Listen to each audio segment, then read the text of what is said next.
world is changing every day, and so should we, for the better. Each week, we tackle the big why, the question that should be on everyone's mind. Why isn't this fixed yet? Deforestation, global warming, and the adverse effects of climate change. The future isn't just something that we inherit, it's something that we create. Join us on The Green Fix as we tell the stories of those who refuse to give up.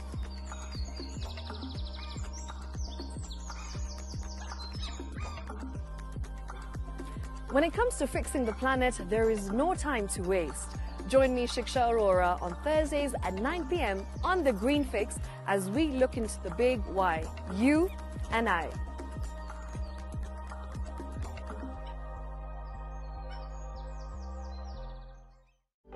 For comprehensive information and education on your health, Body Garage is here.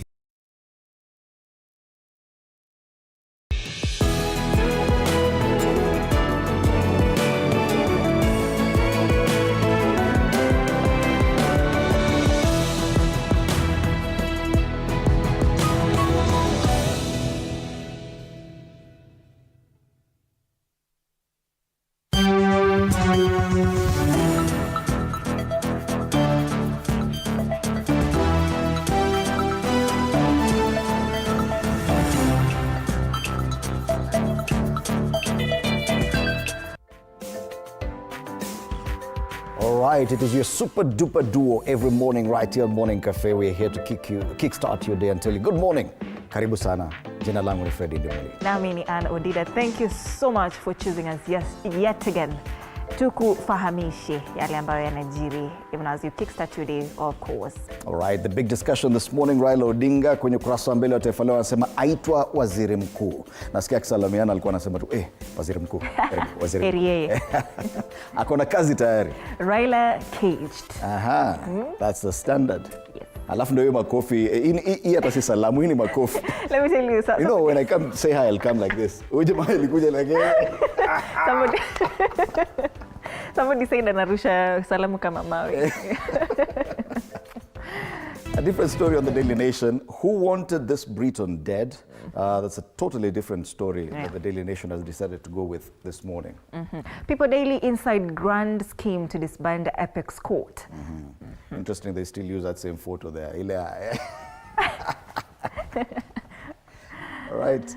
NSSF rates how you will retire with 16 million shillings. This is a very interesting headline. Now, watu wakisoma hii namba, watataka kujua. Nitaretire na 16 million. Yeah. Pana mbaya. Si mbaya. Sio mbaya. Wanaweza chukua. Business Daily, why minister ignored advice to cut Nairobi expressway toll fees. That's a Business Daily. And yes, on State of the Nation this morning, we'll be having this legislators. James Gakuya, MP, Embakasi North, Joe Mutambo, former MP, Mwingi Central, Beatrice Elachi, MP, Dagoretti North, and Enoch Kwambua, Senator, Kitui County. Do stand by for that conversation. A lot of interesting takes on what's happening generally in Kenya. We cross the border and we take a look at what's headlining in Uganda. We start off with the Daily Monitor.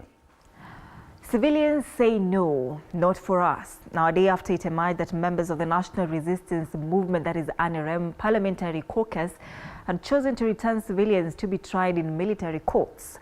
Ugandans we spoke to have given the decision a wide berth, with many saying the legislators ought to have been wiser. That is according to this newspaper, Daily Monitor. Yes, and this discussion has really persisted for quite a while in Uganda. The push and pull between the Supreme Court, once the Supreme Court declared that all civilians should be tried in civilian courts and not court-martialed before military courts. Yet we still see them, and the president insists, no, we cannot change. So it is a push and pull in Uganda. It is the same story on the front page of the New Vision. They talk about how government plans to fix army courts, detailed UPDF Act amendments released. And you know, the difference is that the army, the military in Uganda is very close to the political party, the ruling political party, not to the administration of the day, the political party, NRM, because it was a political outfit and a military outfit as well. So that's where the main argument comes from. That story is on page 3 of this paper as well. Wild praise for Pope Francis, yes, as his health condition continues to deteriorate. The New Vision has found it wise to put this story on the front page there, and we have a woman praying in front of an image of Pope Francis outside the Basilica de Guadalupe in Mexico City on Sunday. Hundreds of people gathered to attend several masses to pray for the health of the pontiff, who remains in critical condition. I've seen on one of the dailies they say that even his kidneys have failed. So yes, for those of the Catholic faith and for the entire globe, probably a time for reflection and prayers for Pope Francis. Right, that's the New Vision. All right. Let's cross over to Tanzania and see what's a big story there. Matters development. They say startups where investors are now turning to Tanzania, and experts and entrepreneurs have attributed the development to regulatory improvements, increased investor confidence, and a new generation of tech-driven entrepreneurs reshaping industries. Now, 300 million, according to Africa, Tanzanian shillings. According to Africa, the big deal, Tanzanian startups have raised nearly 300 million Tanzanian shillings since 2019. All right, another story there. Student develops AI system to bridge information gaps. All right, we see them there with the President, Samia Suluhu. Amasiowao, that is for the other story. All right. Samia, January, Makamba, let bygones be bygones, story on page 2. Hapa ni Samia Suluhu Hassan officially opening the new Bamburi district office building in Tanga yesterday. And looking on Bumbuli MP January Makamba, CCM Ideology and Publicity Secretary Agnes Makila.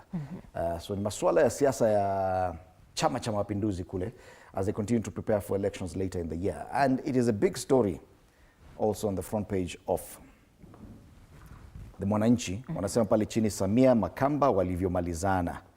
Mwisho kabisa nataka nimwite mwanangu Januari aje huku arudi kwa mama. Sisi wa mama mnatujua, ukimkera mama anakupiga kofi, anakufichia chakula, si ndio? Sasa mwanangu Januari nilimpiga kofi nikamfichia chakula, lakini leo namrudisha kwa mama.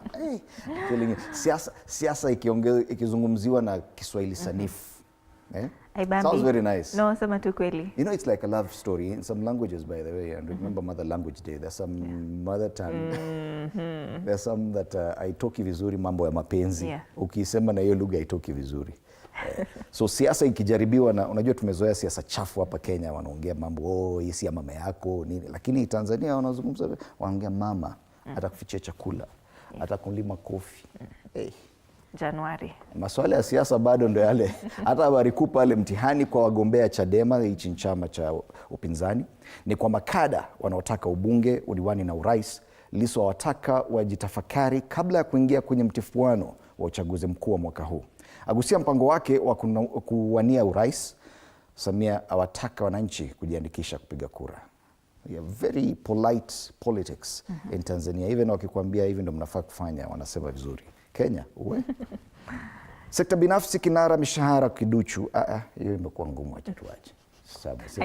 Anasema nini? All right. Pale juu mwanafalme Zahra ataja sababu Aga Khan kuanzisha vyuo. So hizo ndizo habari zilizopewa kipaumbele kwenye ukurasa wa mbele wa Mwananchi. Ukitaka gazeti hili, shilingi za Tanzania 1,000 tu. Lakini kama ni ya Kenya utalipa shilingi 60. Only. Lakini 1,000 za Tanzania. All right. So those are the dailies this morning, and we'll be back to take a look at the local ones in a short while. For now, let's come back and take a look at the weather situation, because it promises to be a warm day. This entire week has been quite warm. Yes. And we start off probably at this should be the coast. Yes, Lamu. Because the president, Lamu, yes, because the President William Ruto continues with his tour of the coastal region, 7-day tour. Yesterday, of course, he was at State House Mombasa as he welcomed back Baba. Yom Makofile. You want us to throw stones? Okay. Asa watu ya salamiana kama rarusha mawe. 26 degrees Celsius as we speak, feels like 28, where promises to get as high as 32 degrees Celsius. In terms of precipitation, nothing much. So yes, very warm, sunny day in Lamu. Cloud cover later in the afternoon, but definitely a very warm day. Very high humidity as well throughout the day. That's as far as the coastal region is concerned. Let's take a look at probably the other places that could be slightly colder. Limuru 14 degrees, highs of 24 degrees. This is our core, at least our cloud cover through the day. Promises to be sunny as well. Precipitation hapa, let's see, 0 as well. Yes, and the highest is 24 degrees. So this is the coolest you'll find in Kenya today. Yeah. Let's see if Nyahururu has any colder weather. Yes, it's a bit chilly. 12 degrees as we speak, feels like 11. They'll also get to 25. So yes, even in Nyahururu, 25 is the best you get, as in, well, comfortable weather. But ukenda Garissa, 24 degrees, as at now it feels like 26. Highs of 38 degrees today. Sunny throughout. Here at cloud cover, I don't think. Yeah, there was Yangele precipitation. No water can actually survive there. This is actually hot. You need to carry your own water now, kunywe. Garissa. Finally, Nairobi. 17 degrees feels like it. Highs of 28 degrees expected. This is quite comfortable. Jana jua iliwaka sana. At 28, let me tell you, we are used to 25, 26. 28 is actually much warmer for Nairobi. Yeah. So yes. Sunny throughout. Precipitation. 0. So that's the weather forecast for the day. Generally, we continue experiencing warm weather across most parts of the country. Let's take a look at the traffic situation in Nairobi. Today is Tuesday, wiki ishaanza. Hakuna excuse. Jana kulikuwa Monday traffic. But you can see it is still about 11 minutes past the hour. Watu hawajaamka Nairobi. Thika Road hawajaamka bado, and Kiambu Road. So this is the best time for you to actually get very fast to town. Unaona pale Pangani interchange kidogo tu. So if you're coming from Thika Road or Kiambu Road, this is the best time to leave so that you can get beyond this interchange and get into town mapema. Jogoo Road too. Areas around Makadara, it's building up slowly, but also very comfortable traffic as at this time of the day, of the morning, because usually unapata patches mingi za red, lakini sahi ni moja tu, so you can get to town very fast. It's also building up as you get into town using Haile Selassie Avenue from Landis Road, and because of matatus, both sides of Haile Selassie Avenue after the roundabout ile ya bomb blast, na after the roundabout ile kubwa inakuanga na choo mingi pale Mudhurwa. Both sides are busy because watu wanafanya kazi. Further to the eastern part of the city, Kangundo Road is building up on both sides of the road, especially around that junction ya kwenda Mama Lucy Hospital. Matatu ziko nyingi, watu wa kwenda upande ile ingine ya Njiru na Ruai, na watu wa kuja town. Sasa pale Outer Ring Road, kuna mambo. Areas around Pipeline, Feather, Tumaini Estate there, magari mengi hapo, lakini pia ni matatu. A lot of people come from this side of town heading towards town. So pale you might lose a few minutes. But if you decide to use Mombasa Road, it's looking good all the way to town and nothing to report from there. Southern Bypass looking good. Langata Road too as well. Mbagathi Way is looking proper. Ngong Road too, nothing to report. And Wayaki Way, I think watu wenye wanaishi upande hii, they have a very easy time getting to town. Lakini ukianzia Thika Road, Kangundo Road, Outer Ring Road, huko ndio iko pressure. So that's the traffic situation this morning. Probably if we get time, we might try and see later this morning how the traffic will be looking like. All right, let's take a look at the quote of the day.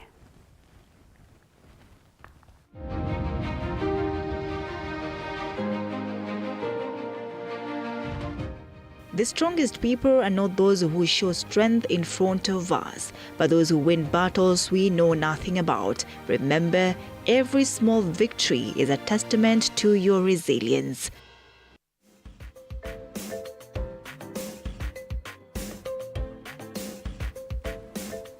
All right. Aitwa waziri mkuu, ndio habari kuu pale kwenye ukurasa wa mbele wa Taifa Leo. Wasema rais na naibu wake wamwita Raila waziri mkuu. Ndio ni ile tukijua tunakupea kazi. Tunakuita chief. Karibu sana chief. No. Rais na naibu wake wamwita Raila waziri mkuu, ikichukuliwa huenda huo ndio wadhifa wake mpya serikalini. And wasema handshake hii ni tofauti, hii ile anapiga ni kama anarusha mawe. Baada ya juma moja la kupunga unyunyu Dubai kutokana na kupoteza wenyekiti wa tume ya Afrika katika uchaguzi, Raila Odinga amerejea nchini na kulakiwa na Rais Ruto katika ikulu ya Mombasa na kuashiria nia ya kushirikiana kisiasa. Habari kamili kwenye ukurasa wa pili. Ndio wanasema watu wengi hawakusikia hii, lakini according to Taifa Leo, both the president and his deputy were referring to Raila Odinga as Prime Minister. Yeah. Yes. That says a lot. Na tunamwona hapa Rais Ruto na rafiki yake Raila Odinga pia wamefanya handshake nyingine. His younger brother. No, alisema hivyo. Raila Odinga's younger brother. Kuna handshake nyingine. Hizi handshake huleta tumbo joto sana. Vidokezo zaidi kando na siasa, lakini pia iko na siasa kidogo. Wataka Wetangula tupwe jela. Haya jiri kutokana na hatua ya spika kukaidi koti. Habari kamili kwenye ukurasa wa 4. Kwingineko, wanachuo wawili wafa maji baharini. Hao ni wanafunzi wa KMTC ambao waliaga dunia wakiogelea kule pwani. Hofu wa Kenya 22 wakitoweka kwenye mpaka.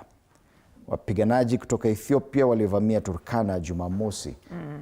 Watu 20 waliuawa kule na kuna watu 22 ambao wametoweka, hawajulikani walipo. Pale juu, Papa apata pigo, figo yake ikifeli. Kiongozi huyu amekuwa akiugua pneumonia na mapafu kwa muda sasa. Wow. So pneumonia of the lungs, and now his kidneys are failing, and every day they keep telling us on the front pages, it's not looking good. It's not, you know, it's very rare. People say he's stable today. He's doing much better than yesterday. But every day when you hear about Pope Francis, they say, what are they telling us? Maswala ya spoti, majeraha nuksi mpya Arsenal na Man City. Kwa habari kemkem ukiwemo udaku. Kurasa wa 13 hadi 20. Gazeti la Taifa Leo. All right, The Standard, bado hiyo picha hapo. Yeah, the famous photo, that famous greeting. I mean, they say Raila caged and power play veteran opposition leader's political future is at a crossroads as he and his closest allies, that is Oburu Oginga, Paul Mwangi and Janet Mohammed, navigate high-stake talks with President Ruto. Yesterday's State House meeting signals a possible shift in alliances, raising questions about Raila's next move ahead of the 2027 general election. Hapo chini, Raila Odinga has been quoted, "We have now come back home to be with you. I want to thank again my younger brother, President William Ruto, who stood by me. He never asked me to run. I announced myself that I am to run for the chair of the African Union." Of course, wamesema pia vitu mingi zilifanya ati wangetaka kuachisha the seat, wangeachisha na the first round. Vitisho tu tumezoea lakini. They've been told to rest. Interestingly, yesterday when Raila Odinga spoke, he said, watch this space, watch this space. But it was rather obvious what his decision is. I don't think it's rather an open secret. If you saw the camaraderie yesterday, I think it's a done deal, if you ask me. It is. They say, as the Prime Minister said, there will be wide consultations across the political divide as we work towards the unity of our country and progress of Kenya. That is President William Ruto yesterday. And the meeting was attended by the duo's trusted allies in a strong show of collaboration, hints at a new political direction, and their pledge to consult on a 2027 alliance could reshape the country's political landscape. Odinga amesema they are going to give the next direction. Okay. Still looking at the Standard, allow me to get into the page 2 and 3. Yes. Two interesting stories. Page 2 of the Standard today has a story about the bill wars between Kenya Power and City Hall. And hey, by the way, kupigana na nguruwe ni mbaya. Yeah? So Kenya Power is demanding for payment from City Hall on bills. I think they went and switched off the steamer. Yeah. City Hall walikuja na lori. Wakaeka mbolea ambayo imekaa ikakolea. Ikimwagwa hivi inatoa mende na juice hapo nje ya ofisi ya Kenya Power. Na wakaclamp gari zote za Kenya Power. Naisikia as you say it. Wakafunga sewage na wakafunga maji. Kama mnaambia nani, hebu sema tena hiyo bill. Ati ilikuwa pesa ngapi? How much is it? I tell you. Yeah. Don't joke with City Hall. The other story is on page 3, and it's a tribute to veteran KTN news anchor Njoroge Mwaura, who died yesterday at the age of 74. Now, for those who watched TV back in the 90s, the legendary KTN news anchor Njoroge Mwaura was a very commanding voice and presence on TV. I know most of the cameramen and the people here in the studio right now, including Jemo Pale na Mwaura, hana clue, because 1990s hakuwepo. Yes. Oh my God. So, but for those who were there, Njoroge Mwaura was one of those people, and he has trained so many news anchors across Kenya. So they're paying a tribute Another story there, officer dies in Haiti amid challenges. Now that is the first officer to die in Haiti, wakifanya that peace. And they actually said he was shot. Yes. In a confrontation with the criminal gangs. Yeah. All right. That's the Standard. From the Standard, we take a look at the Daily Nation. It has a totally different story. It talks about who wanted this Briton dead. Murder most foul. Investigators say the partly decomposed body had visible injuries. Now, a taxi driver and a waiter have been arrested in connection with the murder of British national Campbell Scott, as police scramble to solve the puzzle of who may have wanted the 58-year-old dead and why. The two are among the last people who saw him alive, and investigators believe they hold crucial information that could lead to the Briton's killers. Scott walked out of his hotel room on February 16th at about 11:50 a.m., but did not tell his colleagues or staff where he was going. The full story is on page 3. And they have a picture, a CCTV picture of Campbell Scott walking out of his hotel on that date. He was attending a conference at the JW Marriott Hotel in Nairobi for the data analytics company FICO. And they also have a picture of a site in Makongo area, Makueni, where the body of Scott was found by a group of herders in a picture taken yesterday. The other quick story there, of course, Ruto Raila show of unity. Alafu nasema to watch this space. Watch this space, and you've already given us, your body language says it all. There's no watching this space again, but that story is there on the front page and more on pages 4 and 5. Kenyan officer killed in Haiti is also a story given prominence. Pale juu maswala ya Shah. Baby Ariana abandoned by Shah in her hour of need. That story is on page 10. And this is one of the sad stories of the failures of the health system in Kenya. Yeah. Baby Ariana is a 1 year and 7-month-old baby who bravely battled with a rare genetic disorder, and she died, leaving her family with a 1.6 million shilling hospital bill. Now, despite Ariana's mother consistently contributing to the now defunct NHIF for the past 10 years, the Social Health Authority has only wired 23,600 shillings towards paying the 1.6 million shillings.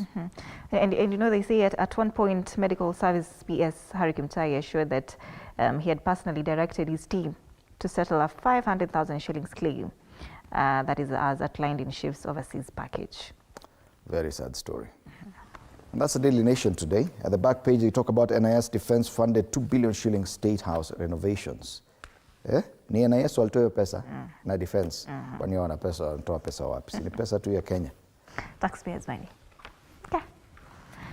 People Daily inside grand scheme to disband Apex Court, and Kindiki warns of plot to undermine independence of the bench, even as Supreme Court judges get reprieve in removal petition.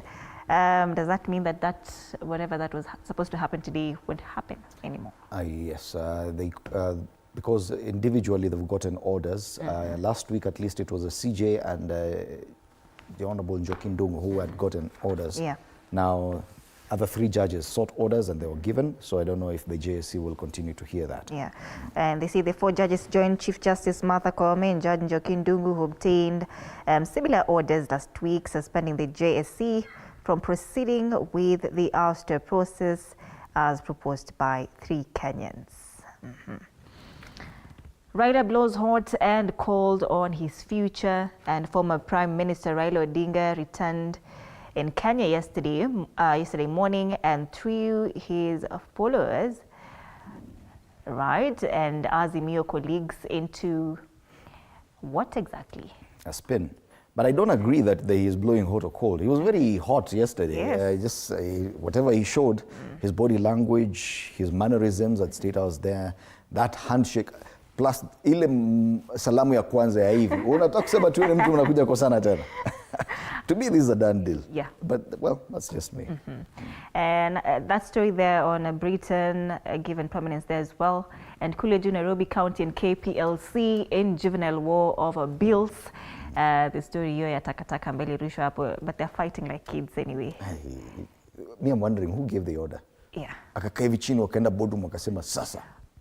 I think. Chukua lori, beba takataka. Ile imekolea ile anatoa juice. Enda mwagapo. I think it's the finance and planning CC. CC. It's called Kerich. He's a former journalist, Charles Kerich. Asema they've tried us. He used to be my boss at some point. He's not the kind of person to do that, but hey, you never know. Yeah, asema they've tried us. Let's see who blinks first. Yeah. That's the People Daily. They called it juvenile there on the front page of the People Daily. Yeah. NSSF rates how you will retire with 16 million shillings. Now, I think this will definitely whet your appetite as a Kenyan, paying NSSF. Story page 4 and 5. So from 500,000 shillings to 16 million in retirement, NSSF rates explained. So they say a total of 490,000 plus. This is the amount an employee would take home after 30 years of contributing 200 per month from the National Social Security Fund. That was kidogo. Now they say it sounds ludicrous, doesn't it? Fortunately, in 2023, everything changed when the NSSF Act of 2013 was finally implemented. Now the new framework has increased this, so they say with the new framework, you'll take home 16 million shillings. If it actually works, then it's something positive. Yeah. Yes. Why lie? Anyone retiring with 16 million bob, si mbaya sana. Yes. If you want to read more of that on how you will end up with 16 million shillings, get yourself a copy of The Star. Today being Tuesday is not for sale. And it comes with a complimentary MyGov copy as a pull-out. For government tenders and job opportunities, see MyGov pull-out inside The Star. Nani ya free? Soma. Vile utapata milioni 16. Nani ataki hiyo pesa? Kenya feels the pressure of shining career envoys, and they say that a lot of this rank and file at the Ministry of Foreign Affairs were ignored in the campaigns for the AUC. Waleta watu wenye wanaenda huko kupiga manduru Addis Ababa. People are just walking by and looking at these people and saying, wow, hawa ndo tunapatia kura. Hawa ndo winners. Yeah. Somebody said barudi na basi. Want bursary, avoid FGM residents in Kuria urged. That's one of the stories there on the front page of the Star. And that's the Star this morning. So, right, finally business. Why Minister ignored advice to cut Nairobi Expressway toll fees, and they say the government has ignored an advisory from Kenya to cut toll charges on the Nairobi Expressway following a drop in inflation and strengthening of the shilling against the dollar. Now, the Highways Authority, which regulates the expressway operations, reckons that the strengthening of the shilling and lower inflation should trigger a drop in the toll charges that were increased on January 1st, 2024. KRA targets small traders with new MSME unit, and the KRA has established new departments targeting tech and small traders in fresh efforts to rope in more taxpayers and weed out tax cheats. On the ticker, diesel and petrol consumption posts fast growth in 3 years. KCB gets 13 billion shillings British fund for SMEs climate projects. Insurance firms want accident cases out of small claims courts. And that's the Business Daily. All right, that's where we wrap up our news review this morning. But before that, let's take a look at the cartoons this morning. Pale wanasema the biggest discussion is about Raila Odinga. This is a cartoon on the Daily Nation. We can see a caricature of the president and some of his allies. That's a deputy president and the CS, the prime CS. Na mesukuma hii wheelbarrow ambayo sasa inaitwa broad-based government. It's still in yellow. Yeah. And that's what the former prime minister is using as his podium. Anasema, thank you my brother. I will announce my next steps. He'll say, kama umesalamia mtu hivi, hakuna vile ati. It's already a done deal, and there we can see. Hakuna ati, oh, watch this space. We already see. And knowing how you are, I know Raila Odinga will not rest. That famous salamu of his. Ati anasalamia watu ni kama anarusha mawe. This is the Star. We are still in February, and we see a caricature here of this is the president now, and who is this?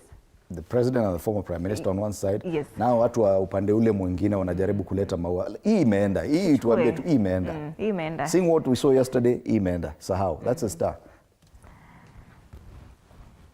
All right, on the front on the Standard, yes, this is a cartoon on the Standard, and yes, watch this space. Yes. Watch this space on one frame, lakini kwa hii ingine, I'll be talking again na tayari uko mfuko. Hii story imeisha. Hii imeenda. Hiyo handshake tu, hata sio handshake. For me it was mali salamu ilitoka. Hivi. That was done. That was done. The People Daily goes with something totally different, away from matters politics. Yes. SHA, this is the battle between private hospitals and, of course, the Ministry of Health, the SHA, and patient. And we see Rufa, they're throwing the patient up kwa netball. Is it a netball court? Yeah? Volleyball court, yeah. And SHA is telling them, be patient. Yes. The story is that as at yesterday, quite a number of hospitals, private hospitals across the country, actually suspended any links with SHA. Yes. So any patient who was seeking their services were told to pay in cash. In cash, yeah. Yes. So that probably in the next few days, the effect will start to be felt. Services are being offered, but not under SHA. All right. Yes. So after the break, we'll be having these people in studio: Beatrice Elachi, MP Dagoretti North; James Gakuya, MP Embakasi North; and Joe Mutambo, former MP Mwingi Central, for the discussion this morning. Enoch Wambua, Senator Kitui, has sent his apologies. Will not be able to make it to studio this morning, but do stand by for that conversation as we take a look at that handshake by Raila Odinga, as well as this debate over this Chief Justice Martha Koome. All right, other conversations will be coming in as well later on, being Tuesday. It's Biashara Tuesday, and of course we'll be talking matters, mortgages, how you can affordably or just get a home and own it. And we'll be looking at dragon fruit farming as well with Kate Wambugu. That is from 9 to 10 a.m. So definitely stay with us. Interact with us on our socials at TV47 Kenya on Facebook and YouTube, TV47 News KE on X. My handle is at Ann_Dida and the hashtag is Morning Cafe. My handle on X is at Fred Indemuli. Stay with us.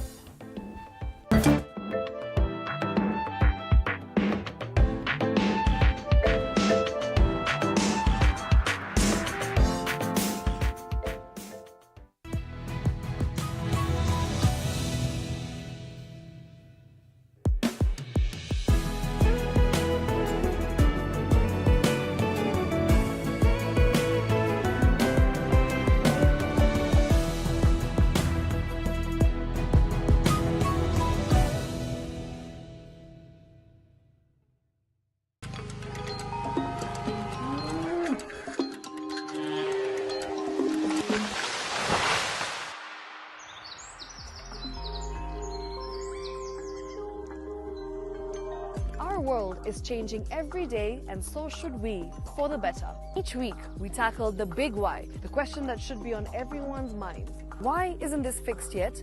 Deforestation, global warming, and the adverse effects of climate change. The future isn't just something that we inherit, it's something that we create. Join us on The Green Fix as we tell the stories of those who refuse to give up.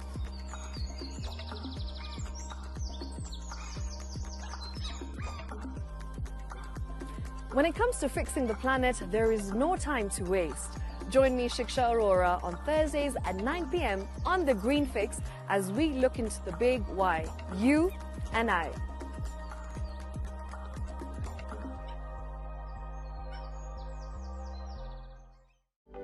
For comprehensive information and education on your health, Body Garage is here. Don't allow anyone to pluck out your good tooth, as long as it is strong and stable. Cancer doesn't start today and you get the symptoms tomorrow. By the time you pick it or the time it is manifesting in you, probably will be there about 5 to 10 years. The eye is the window to the rest of the body. Don't forget to stay hydrated. And of course, you at home do take your water. So the ultimate test is actually you check your urine. Your urine should be clear. Clear like the water? Yes. Should be able to see the other side of the urine. If your urine is colored or has changed color, you cannot see the other side, then you have not taken enough water.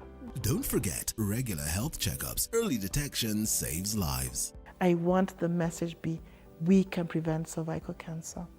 We prevent cervical cancer in several ways. You have young girls and even somebody who's above that age, you can pay at least every 3 years.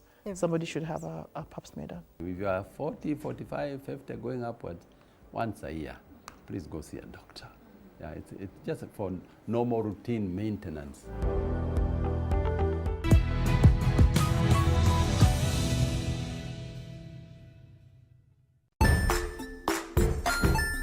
Hey there, friends. Welcome to Kids on the Block, where fun and imagination come alive. We dive into magical world filled with exciting adventures and awesome friends. What position were you in? I was number 2. What position were you? Number 1. He decided to cross the bridge by his house and look for food on the other side. We're going to do half cup of chocolate chips, and the other one, we're going to do half cup of the blueberries. So, grab your imagination hats and get ready to explore with us. Join us every Saturday at 9 a.m. for new friends, amazing stories, and tons of laughter. Jiunge nasi tunapoangazia safari za viongozi bora.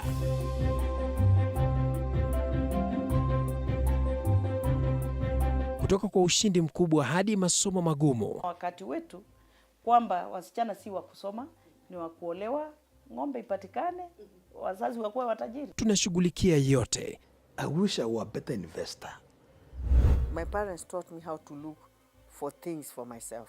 Tazama Mfahamu Kiongozi, ambapo kila kipindi kimejaa maarifa, mikakati na hadithi za kukuza azma yako. For me to succeed, I have to fight. Kila Alhamisi saa 1:30.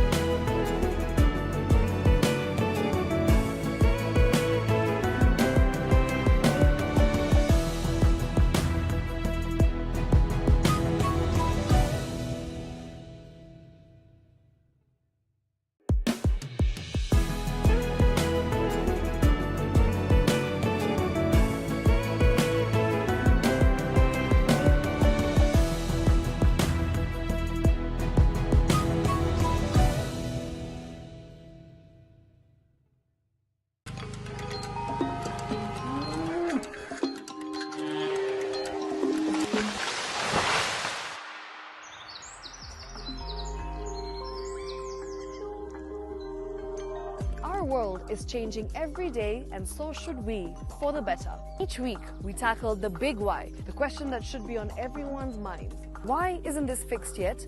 Deforestation, global warming, and the adverse effects of climate change. The future isn't just something that we inherit, it's something that we create. Join us on The Green Fix as we tell the stories of those who refuse to give up.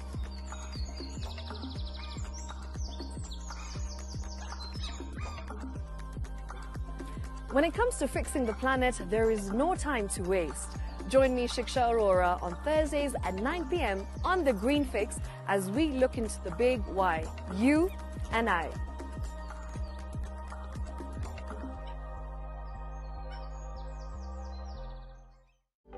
For comprehensive information and education on your health, Body Garage is here.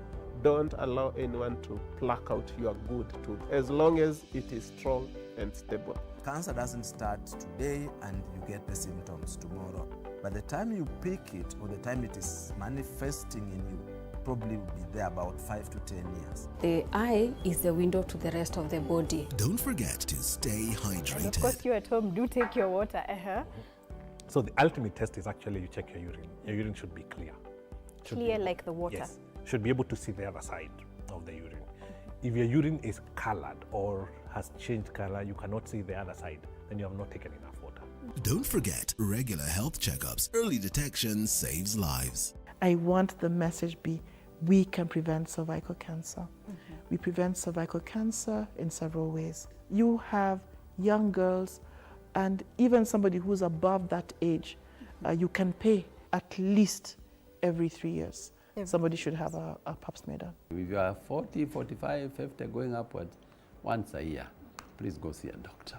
Yeah, it's just for normal routine maintenance.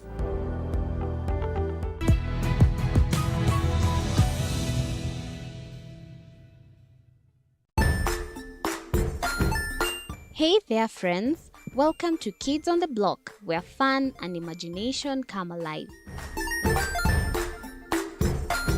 We dive into magical world filled with exciting adventures and awesome friends. What position were you in? As number 2. What position are you? Number 1.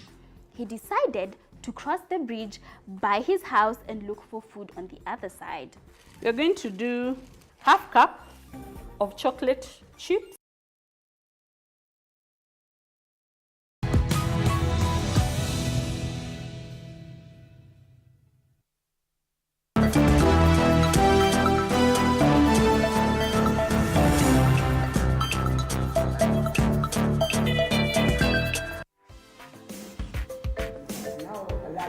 All right. Good morning once again and welcome back. This is definitely the Morning Cafe on TV 47. My name is Freddie Ndimuli. It is time for us to take a look at the big headlines this morning.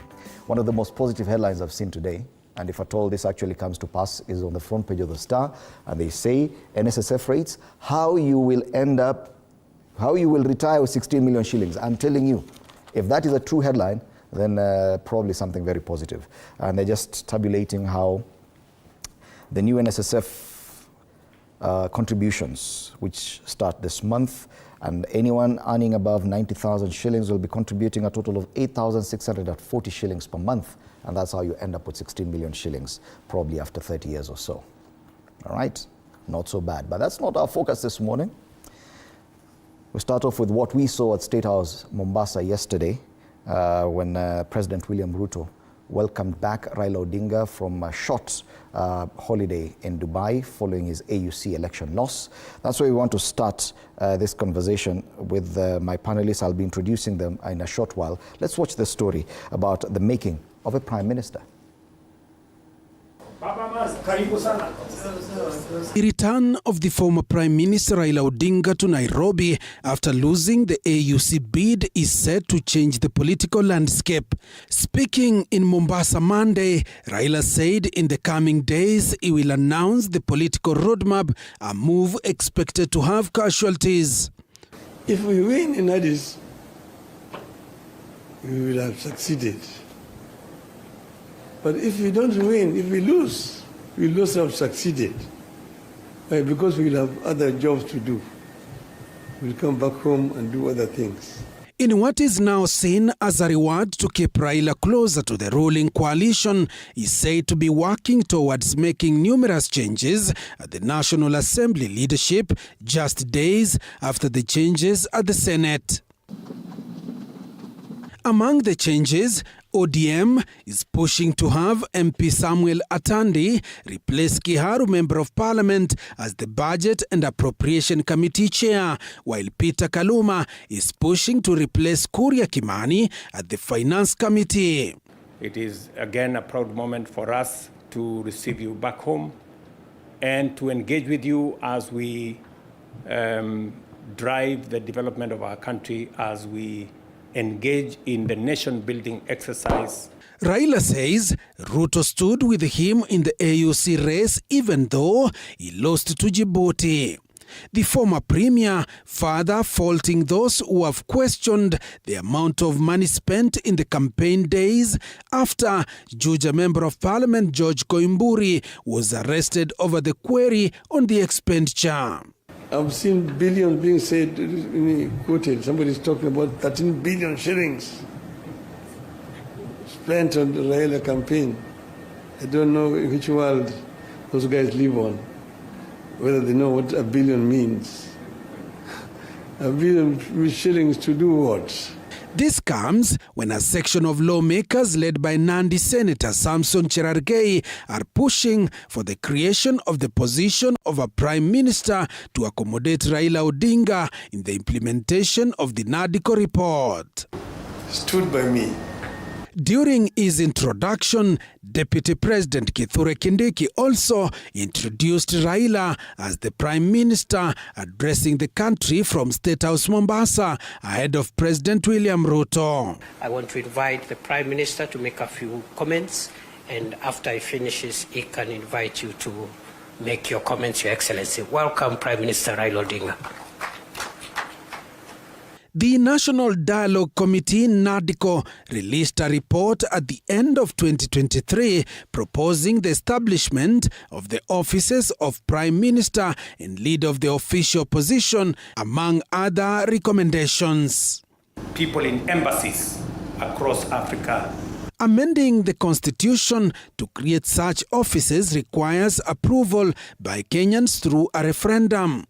255 Section 1 of the Constitution of Kenya states that a proposed amendment to this constitution shall be approved by a referendum if the amendment relates to any of the following matters: the supremacy of this constitution, the territory of Kenya, the sovereignty of the people, the national values and principles of governance, the Bill of Rights, the term of office of the president, the independence of the judiciary and the commission and the independent offices, the function of parliament, and the objects, principles and structure of devolved government.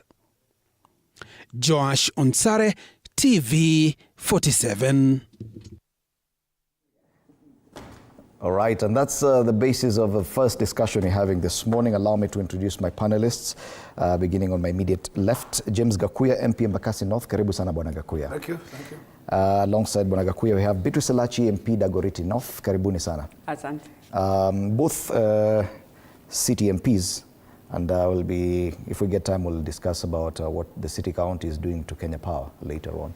But for now, let's talk about what happened in Mombasa yesterday. And most of the cartoons today are talking about what will happen to Raila Odinga. Raila Odinga yesterday said, watch this space.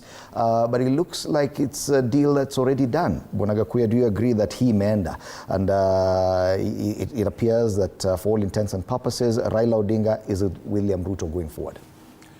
Thank you, Idimore, for this opportunity this morning. Allow me to salute viewers wherever they are watching this show from. And coming to matters in the headlines, let us agree on one thing, that all of us, we are not new with Raila dramas. And Raila is not somebody that you ignore in politics, because he knows how to calculate his arithmetics. And Raila, from those old days during Moi, when Moi was so tough, Raila was even able to pursue and join Moi fraternity, and still was able to come out strong, and still join another fraternity, and still was able to walk out and still form another fraternity. So this is Raila, and he has a history and a very long one. At this juncture, then we have Raila now, who is now an aged Raila. He's not quite energetic Raila of those old days. But still, Raila is not somebody that you can wake up and ignore politically. Because remember, Uhuru Muigai Kenyatta's tenure, he was unable to control the temperatures, because Raila was capable of making the capital city unworkable. And he was able to make sure that actually the no business. And when he says it is Maandamano Day, then it will remain a Maandamano Day and you close everything. Even today, when William, in his early days of his regime, Raila made sure that Sufurias are over and nothing will move on until when he was listened to. So he's a factor.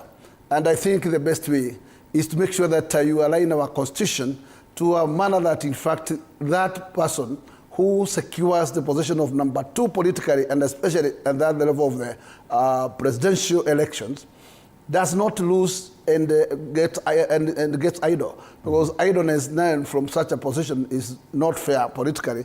Remember, he cannot be able to be nominated because the list of nomination has to be taken to the IBC 3 months before election. And as a candidate, then there's no way you can appear to the list of nomination. So that one we cannot go according to the current constitution. And still number 2, he cannot be able to present in the House as a minority leader because he has no room to get into the House, since you can only enter there either nominated or elected. In this case, he actually, that particular person left outside, just collaborating there. But Raila is able to craft himself very well politically. And today, last time, he was able to be in the Uhuru's government. And as much as Uhuru did not entertain Raila too deep, because actually, even though he was able to get some positions of departmental committees in the House, And also he was able to get some appointments, but it was not as thick as this one. This one, Laila has already 4 ministers.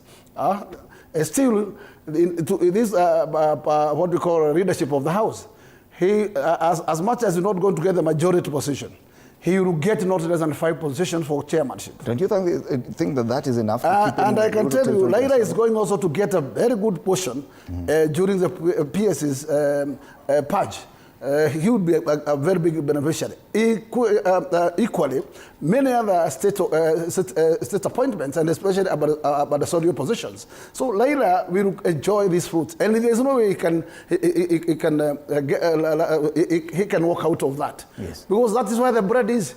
So, and Laila will stick there, whether his people will clamour or not. He will stick there. But I can tell you, Laila is equally a political chameleon. He will be able to change any time his color. And therefore, at this point in time, nobody can decide or tell us authoritatively that Laila is not going to be the ballot. Okay. That Laila will finish with Miriam. Right. Only time will tell. Watching the body language, the camaraderie yesterday, the choice of words, Madam Elachi, we've seen previously the president and even his deputy and other senior ranking officers of the government referring to Raila Odinga as former prime minister. Yesterday it was different, and they were referring to him clearly, directly as prime minister. And that is what, even according to the NADCO plan, what we're heading towards. Do you agree that being the kind of working relationship, that it's a done deal, that we shouldn't expect the things to change significantly in the coming days? There's nothing to watch, even as I say, watch this space. Imeisha Imenda. But first of all, let's start from our history. You see, one of the things in Kenya we do wrong is when we manipulate ourselves at the beginning of all our elections. That's why we end up always God showing us the things we did wrong. So let's start from there and agree there are things we do wrong. That's why we always have to end up. And number 2, we need to ask ourselves as a country, do we prefer a hybrid system of government than these systems we decided to have? But Kenyans themselves look at it and find it, no, based on how we share everything, based on how we share our cakes, we are better off just having a hybrid and then make the country move. And so those are very critical things and fundamental issues that we need to ask ourselves. Having said that, whether you call Baba prime, we have never had another one, so I don't know who is former and not former. But we had another one. He's the only one who has been prime minister. Jomo Kenyatta was initially prime minister. Well, so. Yes, and then he came in now, in a very different, after Jomo Kenyatta, and that time was when we were cleaning up the colonial system. He's the only one who has come in the system of democracy that we have. So yeah, and having said that, even when so where do you put Mudavadi? We'll wait to see. Well, even when current position, is it a chief minister or what? Even when, well, that is a question everyone will ask after you have finished NADCO. When they were doing it, did they think that way? Yeah, it's a question also to ask. But then having said that, if you look at all that we are doing right now, and even when Baba was supporting Uhuru, for him I think he looks more, whether you will call him all the names you want, he looks more for the country. Because I have not seen anyone giving me another formula that fine, when the country goes down, then what happens? Oh, we need to try. I think as Kenyans, then try it. See your country go down, and then when you wake up that day, you'll know how to take care of it, and now you'll know, Kumbe Baba used to do something that is very unique, that nobody else will ever do after, by the way. And that's the day we will wake up and know why is it you need to protect your country, because it's your country. It can have all the challenges. Which country in the world right now doesn't have? Even the one that we used to look at and say it's the best, it's in its own challenges. Yes, the US. So it means in every years, and we just need to go back and look at history. How did we end up in the Second World War? After the Second World War, what have we seen move? After COVID, all countries went back to realism. That's how they work. That's how they look at their countries. That's how they protect their countries. And so we need to ask ourselves, what is our roadmap in healing from post-COVID so that we come out of this economic quagmire we are facing, which is not just Kenya. But then in the politics of the day, I have said and I'll repeat, it has no mapenzi, it has interest. So if the interest right now of His Excellency the Prime Minister would be to see him work the way he has worked with Moi, it's not the first time. So what is new in this? Baba has worked with Moi, worked with Kibaki, worked with Uhuru. What is new? All right. There's nothing new. He comes, and when he comes in, by the way, things move. Let's be very honest. I haven't seen where Baba enters into something and things don't move. Things move. You even find yourselves now building a bit. And it happened. And it has happened in every of those systems. Now that you're talking about NADCO, the possibility of doing something similar to what the BBI had proposed in terms of expanding the executive. Yes. That could be positive too for even the other side that's not with William Ruto right now. Exactly. Bonagakuya, even for the kind of arrangement that the former Deputy President Rigathi Gachagua, the likes of Kalonzo Musyoka, Fred Matiang'i and the rest are working on, it will be beneficial for them to have this plan of an expanded government, if at all they ever get to have that discussion. Don't you think that even this and the kind of conversation that will lead to the formation of an office of Prime Minister, Chief Cabinet Secretary, that is a good conversation even for the side, political side that you support?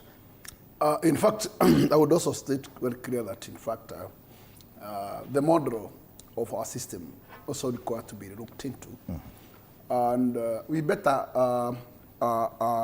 abolish the minority and the majority system in the House, and at least return to the old parliamentary system, where cabinets are appointed from the floor, because that way members of parliament who are the oversight has a very big room now to at least crack and get responses in good time.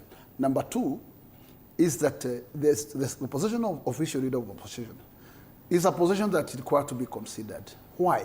It's not there for either, but it's a position that any other person who contends and at least becomes number two, there's no need of such a person to be in the cold when the others are enjoying taxpayers' money. So the fellow requires also to have an office and also what you call salary.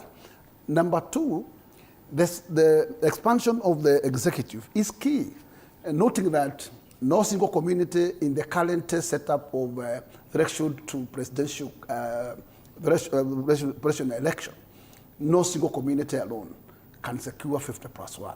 So at any stage, you require to have a coalition, either of one or two other candidates coming together.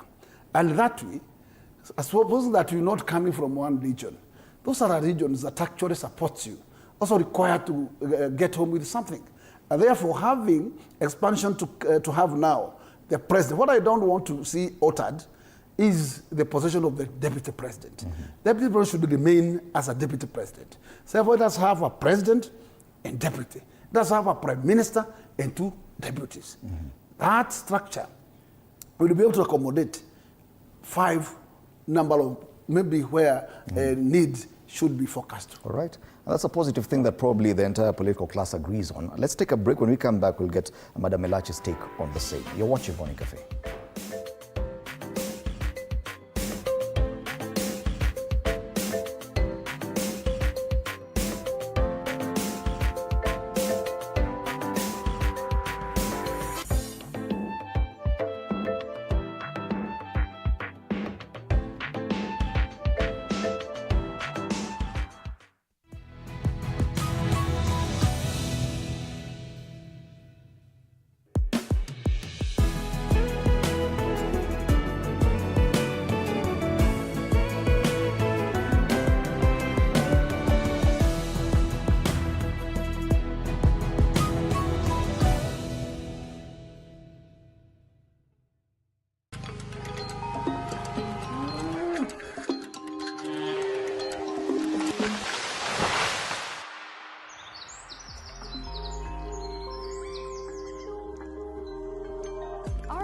is changing every day, and so should we, for the better. Each week, we tackle the big why, the question that should be on everyone's mind. Why isn't this fixed yet? Deforestation, global warming, and the adverse effects of climate change. The future isn't just something that we inherit, it's something that we create. Join us on The Green Fix as we tell the stories of those who refuse to give up.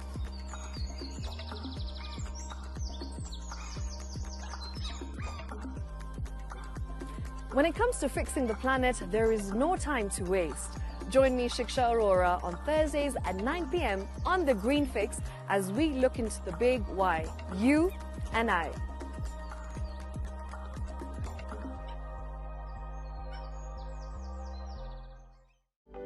For comprehensive information and education on your health, Body Garage is here.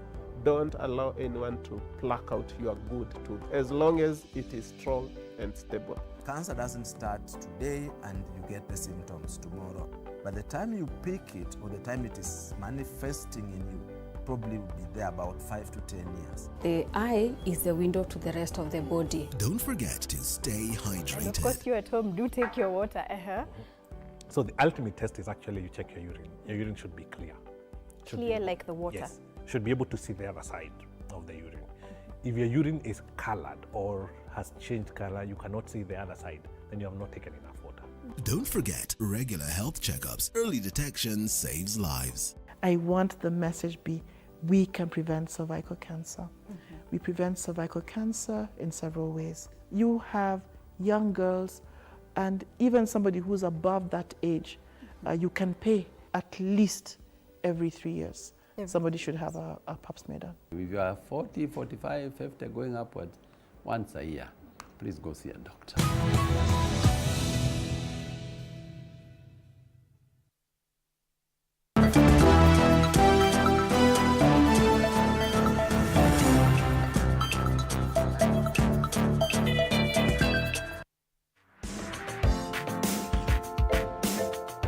Welcome back. You're still watching Morning Cafe on TV 47. It is about 2 minutes past 7. We'll continue with this discussion about what's happening and what will happen with Raila Odinga.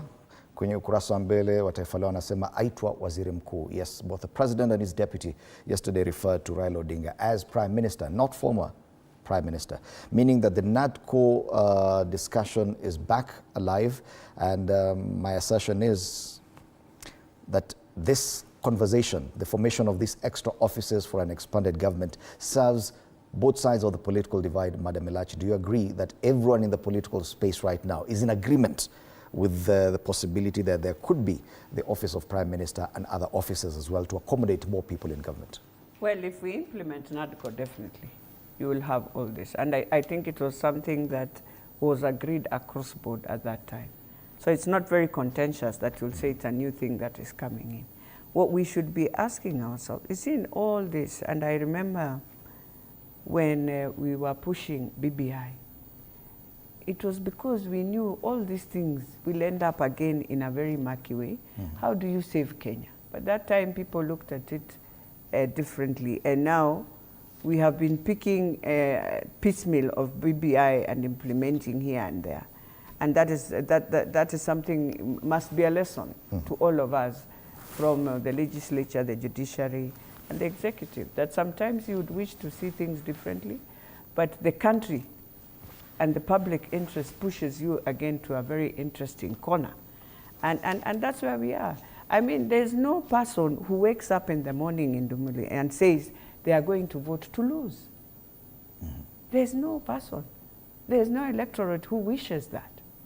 So for me, and then we thought, in fact, I'm one of them who really thought that when we come up with devolution, we will tone down the presidency at the top. In fact, we've made it more abrasive than the way it used to be in a parliamentary system, which is very sad. Yet we are saying we have devolved funds that goes to the ground and devolution will work. And so we need to also question. And I don't know why we fear questioning our own structures and realizing if this one is not working better, how do you enhance this one to work better? All right. And it would appear that most of the focus has gone back to the houses of legislation, committees of parliament, because that's where even the political battle is centered. Right now, ODM is looking set to occupy most of the budget process committees of parliament. Do you see a risk there for ODM, given the kind of upheaval that the budget-making process created with the Gen Z revolution last year? Now you have the Treasury CS. I understand that you're seeking to chair, as a party, to chair the Budget and Appropriations Committee, as well as the Finance Committee.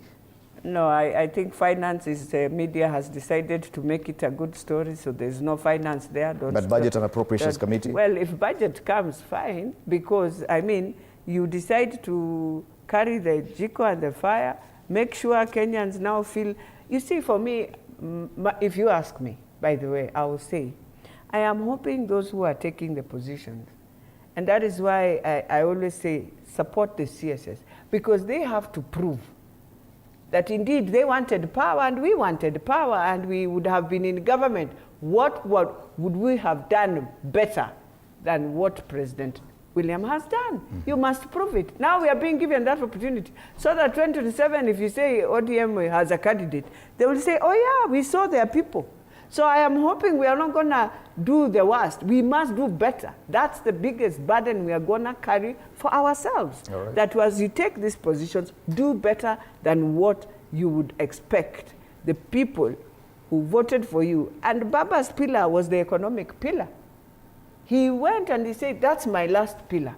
I would want us to look at this economic pillar and bring it home. Okay. I am hoping by next year, CS will bring us, at least for the first time, from Treasury, even if it is not totally itemized. But next year? Well, in the next financial year, because I don't want to push him in this one, because this one you have to carry some baggage for yourself, and he knows that. But then I am still insisting, the good thing you can give Kenyans is remove that tax on gross and bring it back on basic salaries. Okay. And so that you're talking about the statutory deductions, housing levy, so that teachers, our police officers, all these people can get anybody salaried who carries the burden to pay tax, can feel the cushion of his mortgage and continue paying his mortgage or her mortgage, because they are struggling in that at the moment, and all these other things. And then go back and just look and itemize this budget. If it's the Ministry of Education, if you're taking 600 billion, for heaven's sake, itemize and tell us, capitation goes like this, this goes like this. Even if you don't give us the figures in terms of data disaggregated and say, okay, fine, we have 2 million primary school children, in our JSS we have this, just try and itemize it. Okay. So that people can know when we are passing, why is it going to the Ministry of Education? Because we have this and this and this. All right. On the flip side, of course, the removal of any member of any ranking committee in Parliament, especially for the Mount Kenya region, would further antagonize that region if Ndindi Nyoro will indeed be removed from the Budget and Appropriations Committee. President William Ruto has been a bit cautious in further antagonizing Mount Kenya region. We've seen that despite open defiance by his Cabinet Secretary for Public Service, what's his name? But Muturi, yes. He's not been able to let go of him. Do you think that right now, with what is happening, the president is in a better position to actually not give much of a care while releasing Ndindi Nyoro? What you need to also to take concern in politics is that at the tail end, the head of state always do his own polls, and he has assessed his strength in that particular region, and Dikori has assessed himself elsewhere within the republic. And at this particular time, probably he has noted, even after sacrificing cabinet secretaries, 3 number of them, nothing changed. And even after sacrificing the deputy president, nothing major changed. And probably at this juncture, he has said, anyway, whichever. Come on back. But I can tell you for sure, every slight mistake has consequence. Don't expect that, in fact, the purge of 5 chairs, and none of those committees are getting back to Central. They are moving away to other regions, that will be taken kindly in that region. Mm-hmm. That is still moving on, expanding the injury. But at this point in time, it's like Ruto is decided to depend on Raila and keep Raila as his a pillar where he can lean on. And he's comfortable that most likely maybe the combination may give him some plus, including he's so busy with Northeastern. But I can tell you that in politics, I can take you back to Uhuru Muigai Kenyatta. He has secured his 2 terms without Raila, without Kalonzo, and the rest. And Ruto himself, he secured his first term when he was opposed by a sitting president and an official leader of the opposition. And he beat them together. So those dynamic can still resurface in Kenya politics. Mm-hmm. So don't expect that, in fact, it is 100% Raila plus Ruto is equal to win. Mm-hmm. It's not there. And I can tell you, go to dynamics of those kind of past politics that we have been used to, and also see how it has gone. And I can tell you, and especially look to that element of Uhuru Muigai 2 terms. He was only leaning on Ruto. And Ruto, I can tell you, probably in left could only command 2 million. Then the rest, you can you can click where he was depending on. Mm-hmm. Because in Western, during his 2 terms, he never secured anything beyond 20%. It has been always less. In Nyanza, he never secured anything beyond 2%, it's 2-3%. So look, in Coast, when Raila was at the level of 60, 70, they were at the level of that, but still they won comfortably. So even these dynamics today, I can tell you, you will find a very different scenario with a combination of Wamarwa, Natembeya, Matiang'i, Kalonzo, Rigiji. Don't think that is just a pushover. All right. Yeah. Well, definitely the realignment's glaring, and Raila Odinga is the key. He says, watch this space, but it would appear the space is already covered. According to the cartoons today, at least, they say that handshake was everything. Raila Odinga is already in William Ruto's pocket. We have to wait and see what will happen. He's on all the front pages today, and that famous handshake that happened at Mombasa State House.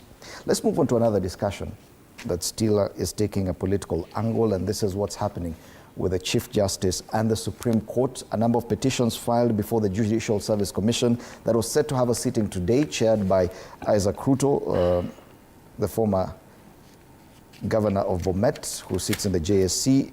Yesterday, the High Court gave another order blocking the JSC from considering those petitions. But even away from the judicial process, the issue is already taking a political angle. And we do have one story where the Deputy President Kindiki is telling off his predecessor, Gachagua, over the CJ's position. Let's watch that story. Deputy Chief Justice and Justices Isaac Lenaola, Mohamed Ibrahim and William Ouko have already secured orders stopping their ouster ahead of the Judicial Service Commission sitting Tuesday to discuss their ouster. Chief Justice Martha Koome and Justice Njoki Ntongo had secured similar orders last week. The commission is set to reconvene on Tuesday under the leadership of Vice Chairperson Isaac Ruto to discuss the petitions.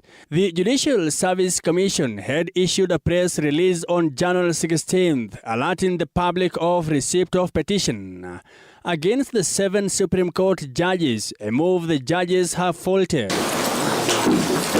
The ouster has already elicited a heated political debate in the Mount Kenya region after former Deputy President Kindiki-Gachagua threatened to lead protests if CJ Koome is ousted. Huyu mama akifukuzwa, nipige filimbi mutoke kwa barabara, mutatoka hamutatoka. Deputy President Kithure Kindiki is however not taking the statement by Gachagua lightly, saying that the removal of a judge from office is purely a constitutional matter and not a political or ethnic issue. Kindiki says the accusers and defenders of judges must use constitutional and legal arguments to state their positions, rather than trivializing such a weighty legal matter by bringing ethnicity into the equation. The Deputy President, who took to his social media platform, says that the Chief Justice and the Supreme Court judges will be defended not because of their ethnicity, but because the attempt to bring down an entire Supreme Court for its decisions undermines the independence of judges, threatens the rule of law, and fatally injures the underwriter of Kenya's democracy. What has happened to the leadership of Meru? Ya kwamba munaketi na Rais William Ruto akipanga kutumaliza kama jamii, akiumiza viongozi wetu, anapigana na mama. Rais, ulipigana na mimi Rigathi Gachagua, mimi ni mwanaume, wachana na Martha Koome ni mwanamke. However, the Judiciary Service Commission has been prevented from acting on any of the petitions to remove the 7 bioconservatory orders issued by the High Courts in Nairobi and Narok. In his lawsuit against JSC, Koome called on the Commission's recent decision to consider requests to remove the Supreme Court judges a disgrace to the legal system. The latest event coincides with the increased tension in the judiciary after former LSK President Nelson Havi filed a petition to remove Supreme Court judges from office for alleged gross misconduct and misbehavior. The 2010 Kenyan Constitution's Article 172 assigns the Judicial Service Commission the responsibility of advancing and enabling the independence and accountability of the judiciary, as well as the effective, efficient, and transparent administration of justice. Mike Kagwango, TV47, Nairobi. All right, so the petitions are before the JSC, and whether or not they'll actually get to examine or prosecute them remains to be seen, given the kind of temporary court orders given. But the debate has already taken a political, tribal, and gender angle. And many people are wondering, should that be the way? The position of Chief Justice, or the Supreme Court for that matter, should neither be a matter determined by politics, tribe, or gender. Yet all the leaders who are speaking right now, that's what they're talking about. Or she's a woman, or she's from this tribe, or it is political. Thank you, Dimuri. And coming to that serious concern, as a nation, there are various number of commissions that we should not necessarily politicize. One is judiciary, and the top level of Chief Justice, Deputy, and so on. The other one is IBC, because you cannot expect that actually the chairman will be an angel of the IBC, so that every community can have a stake, and the position is one. The other one is presidency, because what do you do when the numbers count? Do you really require to migrate out of the country because a particular person who is a Kenyan and by birth has been elected? Mm-hmm. So we must come out of this cheap politics and making sure that such positions of such independence, because judiciary, if you leave judiciary with a lot of market politics, where do you expect to get justice from? Let those institutions that are entitled to enjoy their independence remain independent. I'm always unfair with the manner in which the executive treat the legislators. That National Assembly and the Senate are always micromanaged by the executive. But the executive should not go far, deeper to micromanage what we call judiciary. Because if the judiciary will be at what we call the state capture, then where will be the nation? But Bonagakuya, my concern is because we've just listened to the former deputy president talking about and speaking to the people of Meru, telling them this is your person, and when she is persecuted, you should come out and demonstrate. Also saying she's being fought because she's a woman. Those are the two issues I'm concerned about, because there's already a process before the Judicial Service Commission who will listen to the entire case and make their judgment. But we are talking about now the tribal factor and the gender factor. In fact, what you also, Dimuri, should also do. Are you disagreeing with the former deputy president? No, what I can say, every single Kenyan has his right to have an opinion. So I cannot come here to demonize the opinion of Gachagua. That is his personal opinion. I have mine. And the other Kenyan has their own opinion. But we cannot castigate that somebody is out of space because of that. Because it's a reality that Chief Justice comes from somewhere, and it comes from a particular region. But that, to me, is not an issue. But the issue here is the current process of pursuing this petition, is it seen as if it's a witch hunt, or is it a genuine process? So at that way, the nature of the petition can bring some boils, it can bring some temperature. But if the process is a fair process, genuine, emanated from a genuine fact, then everybody can be comfortable. Mm-hmm. The only problem is that probably whoever is pushing this particular agenda is an agenda of a particular purge through a witch hunt nature. Mm-hmm. And that's the only thing that I can start to say. It can be long, but come with clean hands, challenge anybody, including the head of state. Petition him with the facts. Petition because it's a right of the Kenyans in the Constitution to do such petition. Okay. If you have a serious, you have a serious case with serious facts and evidence. Okay. Yeah. And probably, Madam Melachi, that's a process that everyone should leave for this to take root. That once a petition is filed before the Judicial Service Commission, we just accept and wait for its conclusive end. But now, when we bring issues of tribe and gender, do you agree that probably that could dissuade us from the main issues that are being raised? Probably they are constructive in as far as our Supreme Court is concerned. Well, I agree that would have been the best way. But you see, all these things that we talk about politics, for me, after getting democracy from America and seeing how America has behaved, I have come to learn, by the way, everything is just politics. That's the challenge we face, based on how we agree what type of democracies we have.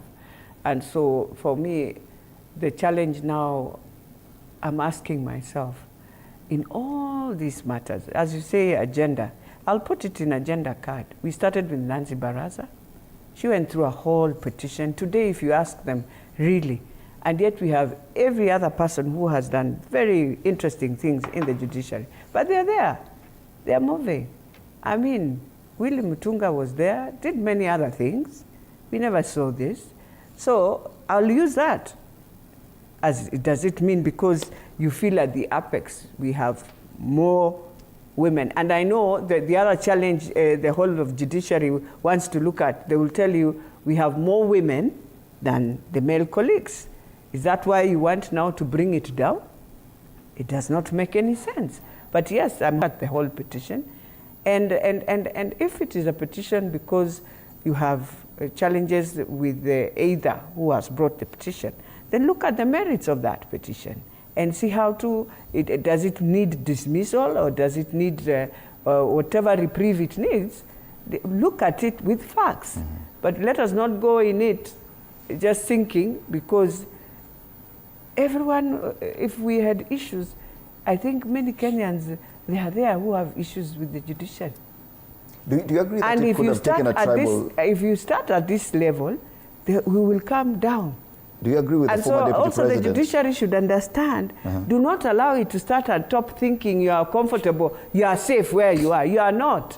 Now we are coming and it will go down, down, down, down. Do you agree with the sentiments by the former deputy president that this could be a war against a certain community. No, no, it's not a war against the community, no. And I'm asking you that because I know in the recent past, you've come out to defend a senior ranking government official based on where he comes from. No, not even where he comes from. I came out, yeah, because I learned that is how things are in Kenya. Didn't I say that even on media? I was not defending any senior. I said the speaker. And I based on his yes, community. And I say, and I have no apologies, by the way. So the former deputy president is right in doing the same? He taught us. In fact, he started when he was still deputy. He taught us, and he's still on it. And so, and who doesn't do it? Why is it when we do it? How come when my NSIS senior was touched, I saw everyone from Northeastern coming out? How come you people fear always to debate on our Muslim brothers and sisters? Why do you find it very easy to do it on Christians, even in the media? Yes, there as it goes, it comes, it's an issue. But when it becomes on this other side, it's a big issue. And it's not the first time. I'll say it, yeah, I'll say it. Because it's something I've realized. Even when I tried saying in Kiswahili, a very different topic. And another one somewhere is talking a language that you can't even say.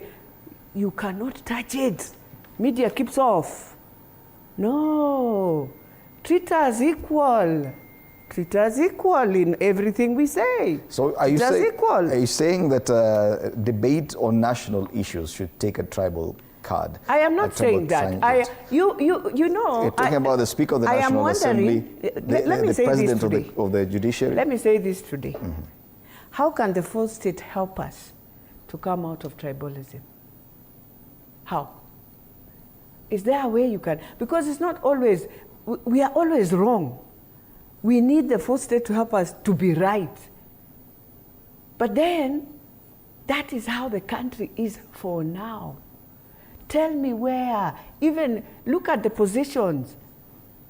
And Chairman will agree with me. If this position is for this tribe, nowadays in Kenya, it becomes that is a position. You realize, even if you have merit in all those who have come for interviews, it will still go the way. And you're wondering, why would that happen? I thought we are doing merit. Who will help us? It's a culture we have decided to inculcate that if it is not of ours, we stand behind. Everyone stands. It's not the first time. It was not the first time I was doing it. I've seen many people, they come behind. We are coming behind Indinyoro now. We are coming behind this. Aren't we doing it? So why is it, how will the fourth state help the country to tell them, this politics you play is the one that ends up, and it is there. That's why we say regional balance. Why do we say that? It's already tribal. Our regional balance, by the way, is tribal, isn't it? Yes, our regional balance us this way, this. And you find it's even in the people. How do we help Kenya to know it's about merit? When shall we get there? And it's a very sad thing, but that's how it is in Dimoli. If you don't do it again, the same you will find us bashing us here like nonsense again. So now we even wonder, know what we do? If we don't do it, we are bad people. Chief Justice Martha Koome has never held any podium claiming any community or declaring and I salute her for that. Community. She has never. Now, when debate on her position, it takes a tribal angling. Aren't we worried that we may lose focus on such a big discussion, that we are politicizing and tribalizing probably the only arm of government that you can count on at this time? Because you said already legislature, the houses of legislation have already gone with the executive. Let us agree, Dimori, that Kenyans are not backward in what we call the current affairs of politics. And they have seen how Gachagua Pouch has gone, and they have been witnessing other positions that are being taken away from their community. And I would stand to say that, in fact, every community has a right to speak, and it is not wrong. We have seen when just a Kalama started for Wetangula, we have seen the whole Western region coming together and making statements that this we cannot allow. We have seen Odin when the issue of abductions came up, the whole Muslim community and Northeastern came out with support.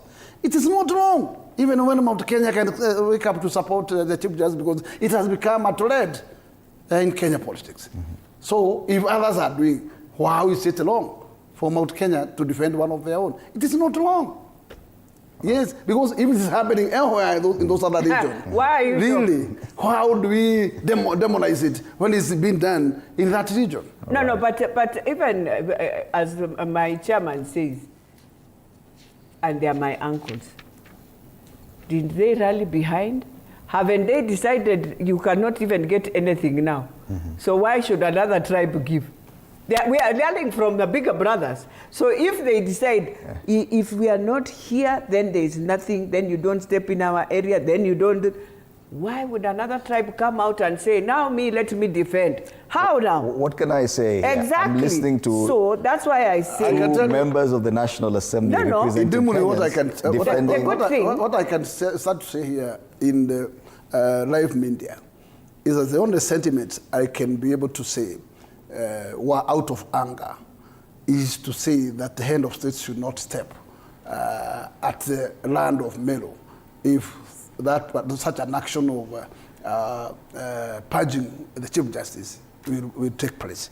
That is wrong, because the head of state has taken an oath of office to protect the whole nation, all beacons of our territories. So you cannot impose such a statement to say that it should be bad to step on a particular region. We need President William Ruto, like yesterday in Mount Kenya. Us, we also want to enjoy developments that other regions are enjoying. So, now listen. So welcome, President. Welcome to Mlima. Yes, why? Because this does not mean the coming of the president will be seen as a transfer of votes to Sigoi. Yeah. No, he's the head of state. Exactly. And let me tell you, he's enjoying his rights from other regions, and those regions are enjoying development. We still need them. We elected him.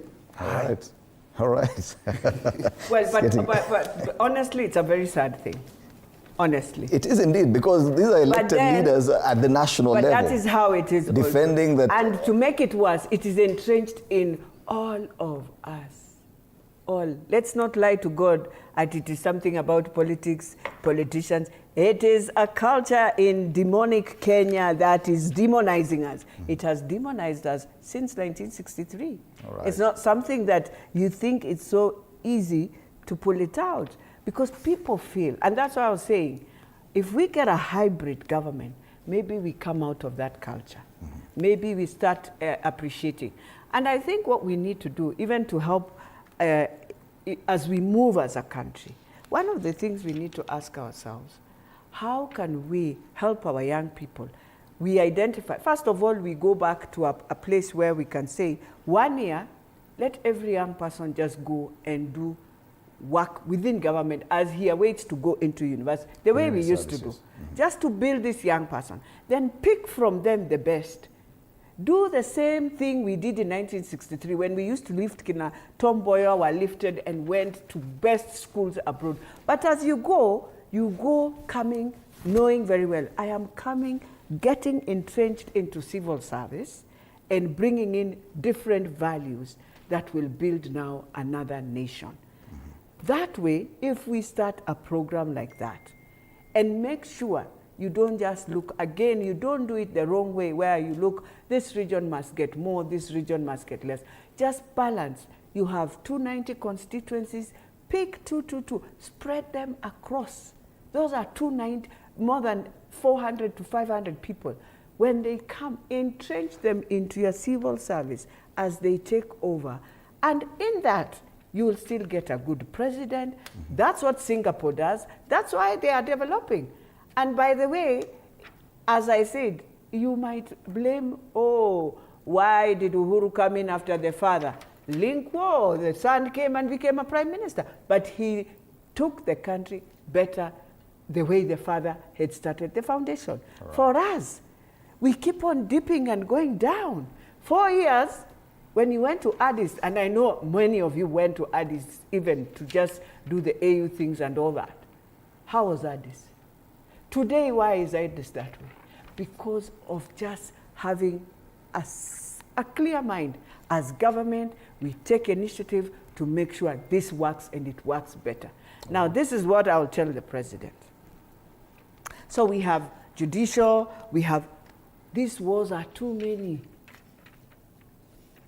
In a country where we have too many things coupling like this, you kill some of the wars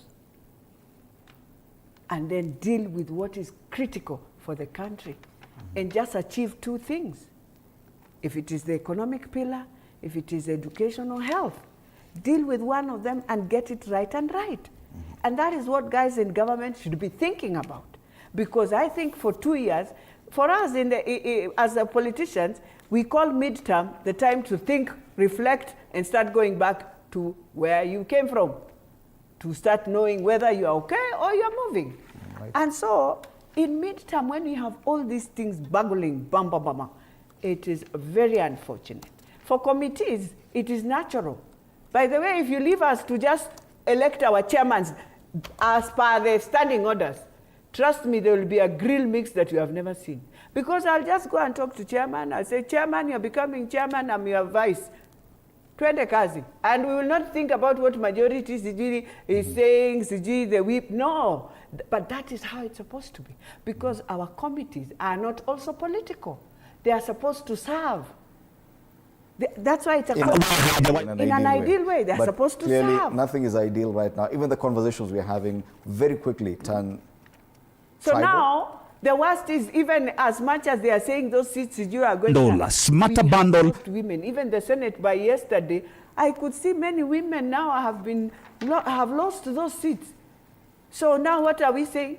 Even when we talk about that gender, we want one-third in parliament, we want one-third, and we can't even do it in committees. I want to tell His Excellency, no, give us one-third this time in the committees in parliament as women. And the whips must think that way also. If we are serious saying we shall pass the one-third bill. If we are not, tell Kenyans through the committees, there's nothing called one-third. We move on and we think of how to get one-third ourselves as we move on. All right, let's move on to another discussion. And it's exactly 896 days to the next general election. IEBC is still not in place, and we do expect that probably in the next 1 month or so we'll get a semblance of this. So we have a story on the IEBC roadmap towards 2027. Let's watch that story and see if at least we still have time to do what IEBC needs to do. The country's electoral body says it is ready to resume its full functioning once new commissioners are appointed to office. According to the Electoral Commission's Chief Executive Officer, Marjan Hussein Marjan, a blueprint is ready, only that it is waiting for a nod by the commissioners. It's happening in the commission, in the areas of voter registration, in the areas of voter education, in the areas of the election itself, the election day during the voting period. Of course, not forgetting the issue of reforms that IEBC has proposed. Marjan revealed that once the commissioners take office, a top priority by the commission will be kick-starting the continuous voter registration, which was halted when the commission was left with no commissioners. We have many youth outside there who need to take their IDs so that they are ready when the platform is open for them to come and register. This development ensued after a meeting held between the Independent Electoral and Boundaries Commission and the Kenya Young Parliamentarian Association in Nairobi at the Commission's headquarters. This has come because of a lot of engagement that we have had with the young people on their worries on matters to do with continuous voter registration and the preparedness when it comes to onboarding the young people in the electoral process. In late January this year, a 9-member panel led by its chairperson Nelson Makanda, tasked with selecting new Independent Electoral and Boundaries Commission commissioners, commenced its work. Already, a total of 1,848 Kenyans have applied for the position of chairperson and members of the Independent Electoral and Boundaries Commission. Mwege William, TV 47. All right. Matters IEBC now is what we want to discuss. And yes, there are issues that appear we have concluded we cannot do between now and election day. I've not had any mention of boundaries review and delimitation. Now we move forward. No mention of a referendum, possible referendum in between, although there could be a necessity, I don't know. I have the legislators here with me. Bwana, it would appear that now we are focusing on the elections of August 10th, 2027. Voter registration, voter education, once we get commissioners. Are we in agreement that probably we're out of time and that's the only thing we can focus on? First and foremost, let us agree, Idimuli, that we are behind time. Because remember, Kriegler's report was very categorical that any election, you must be having commission 3 years before election so that they can have proper and enough time to prepare. Remember, the expiry of the timelines given by the Constitution for the eliminations lapses. And as it lapses, it is a very sad matter that still the country has a lot of urge to have some eliminations in such very large constituencies like Kiloiro and many others, Kenya and many others. And they therefore need to be taking into consideration that, in fact, one of the resources, if that particular fund is still going to be there, the fund which we call NGCDF, it is a fund that will require a lot of equity, and especially in terms of numbers across board. Because why do you have a particular fund where all constituencies are equal, and especially the bursary kitty has limitation that you cannot use beyond this, and you have 5 times the numbers of needy bursary students to another constituency. That means all the time you be in deficit because you cannot give them enough. But another member gives enough and has what some reserves. So this kind of improper equity is unfair to children and students of this country. It would appear that conversation we may not have it before 2027. As we start, it seems that that conversation is not going to be, because timelines may not allow. Remember, we have 5 by-elections and about other 10 MCs representations by-elections. No single by-election can be able to commence before June, taking into concern that the commission, the areas they can be sweared in is April or May. And that particular commission, when it's coming, it must be inducted so that they can be able to catch up. Take another 1 month. Therefore, any serious business will be from July. Okay. July, give 3 months for campaign. That year is gone. Then tell me, you are only left in 2026 because 2027 is an election. Do you find enough time there to do the elimination, prepare for an election, prepare for materials and everything? Civic education, including registration of voters. This, to me, and that is why I always question the legality of the CEO of IBC, who created Kindiki to contest for deputy president. If today no single IBC constituency offices are in operation in matters to do with the registration, because he has no such power. We have those various number of by-elections that he cannot be able to arrange or plan for because he has no such power. Where did he got power to clear a deputy president candidate who is Kindiki? And finally, let me say this.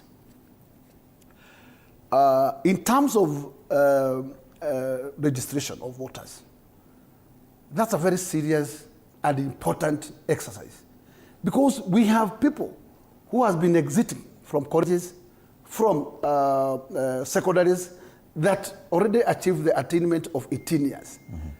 Why do you keep them without that very important item of voters card? Allow Kenyans to exercise their right, because voting is their right. Okay. So give them what they deserve, because that delay is a delay that actually is not give any good indicator. So I am saying, yes, I am aware time might not allow, but there is a serious need and necessity to do the elimination of boundaries. Okay. But time, even though I would be the chair of the commission, I would start to say, this time is not enough. Madam Elachi, I'll take you back to the conversation we started with, and as far as expansion of government through NADCO or any other process, and it would appear that even that, we cannot count on the IEBC for any possible referendum. Are we confident that all the changes we are seeking can be comfortably conducted through the National Assembly and the Senate in as far as amending the Constitution, if need be, before 2027? You see, first of all, what we need to ask ourselves, and it is something that has to happen through Parliament, that when you have a Secretariat of IEBC, why is it that they can't just continue? I know because of NADCO now they have to follow, they are awaiting some of the outcomes. So it is us who have kept them, by the way. And so we need to clear ourselves with NADCO and give the Secretariat an opportunity to just start voter registration. And in this voter registration, we start on a clean slate, which means it's a new voter registration. Let everyone go and register as a new, let's just have a new voter registration, so that we don't go back in we've used this register since 2013, since the new constitution, by the way. So we can now get a new one. The 10 years is over. Get a new register, let people register. If you take the 57,000 polling centers we had, it means we are talking of 285 people per polling center, wherever they will be. And so it's something that is doable. It's government to allocate the resources. If you do that in a month and give each, let's say, 200 shillings per person for me to go and register, whatever. I was more concerned about the possibility of a referendum. Are we saying that we cannot conduct any constitutional amendment that would require a referendum before 2027, given the time constraints that we have right now? Well, because we're still a yet referendum on what? On any of these amendments we've been talking about. Are we saying that we are confident that these ones can be conducted only by Parliament and that will be sufficient without the necessity of a referendum? Well, it depends on which clause you have touched. But if you follow the Constitution, if you touch a clause that will necessitate a referendum, fine, you have to go to a referendum. But if those clauses do not, then you don't need a referendum. You just go through the process that, as long as it's within the constitutional process that has been allowed in the Constitution, that these clauses, you can use this and get to the same results. It's what we need to know is to follow suit exactly what the courts said when the removal of the deputy president came in, that you must do it at the constituency. Your public participation, do it at the constituency level. So if you follow that process, then you're okay. But if you touch any of the clauses, devolution, then you will find yourself in a crisis of going to a referendum. And then the other thing now is that as they prepare, we need to, if you are saying now you're bringing in a new team, give them also, I've always said, give them a team also they can work with, a good team. So the Secretariat needs to also reflect in itself, even as they say all this, and make sure they have a team that will work with the new commissioners who will come in. Yes, because all this baggage started from far. And if I'm asked for me, I will not sack, but I will clear all the secretariat that I have in IEBC, key ones, and just take them into government because they are government officials. And then just revamp and bring in a whole team that can appreciate each other. Yes, without having that feeling, oh, this I've done twice in this, we have seen all this, they will bring us this. There's no need. But the government has an opportunity to take them and bring others even from government and just bring them into IBC. You don't need to also advertise. Bring other people from the judicial system, from where. That's the team we need at IBC, and give us a better secretariat, then they work. Okay. Yes, that does not mean they are not good. They are good. It's only that when their new commission comes in, they look at them in a very different eye. And it becomes so difficult even for that secretariat to perform itself because of mistrust or something. Back up to the issue of the referendum. What's your take on that, given the time constraints? That probably if at all any amendments are required, then we should only confine ourselves to things that can be, any amendments that can be conducted through Parliament. Well, I tend to agree with Derachi that the Constitution has stipulated those areas that you cannot move them through Parliamentary Act. And the Constitution is very clear when you are touching any government structure, any government structure, you have to go to referendum. Once you touch Prime Minister as a government structure, once you touch official leader of opposition as a government structure, and therefore, at the end of the day, we can follow that route of parliamentary route. But I can tell you for sure, people will... There will be challenges. Because I'm looking at Article 255, and which is the amending the Constitution through Parliament. A proposed amendment to the Constitution shall be enacted in accordance with Article 256 or 257 and approved in accordance with Clause 2. So, by a referendum will be needed in case of this, when the supremacy of the Constitution is being challenged, territory of Kenya, sovereignty of the people, national values and principles of governance, and Article 10, Bill of Rights, term of the office of the President, independence of the judiciary and the commissions and independent offices to which Chapter 15 applies, functions of Parliament, probably where CDF is, the objects, principles, and structure of devolved government, or the provisions of this chapter. So are we saying that some of the amendments that you're looking for are not in that category? So probably the office of Prime Minister could easily come through a parliamentary amendment. Yeah. Because you are not tampering with any presidential. What you're trying to just do is to bring in, to enhance it. That's it. You are not removing power from the president, or you're not doing that. Okay. Yeah. So it is interesting that we'll be looking at a possibility of amendments to the Constitution through Parliament. Yet the requirements are still two-thirds. When NADCO was speaking on it, because these are things that are already in a NADCO report. It's not something we are formulating again. But even the argument then was that some of the proposals would require amendments to the Constitution through a referendum. I don't know, because then that's a question. Many people still believe a referendum would be necessary. No. Okay. Unless you want to make the country show how they are going to vote. Because we went through that thing in 205, isn't it? Yes. Why? And a different constitutional dispensation. Why would, that's what I'm saying. Why would, if you have been given two systems of how to do it, and if you go through and you are told these are articles that do not affect devolution, do not affect the presidential, do not affect the judiciary, do not affect the structures of Parliament.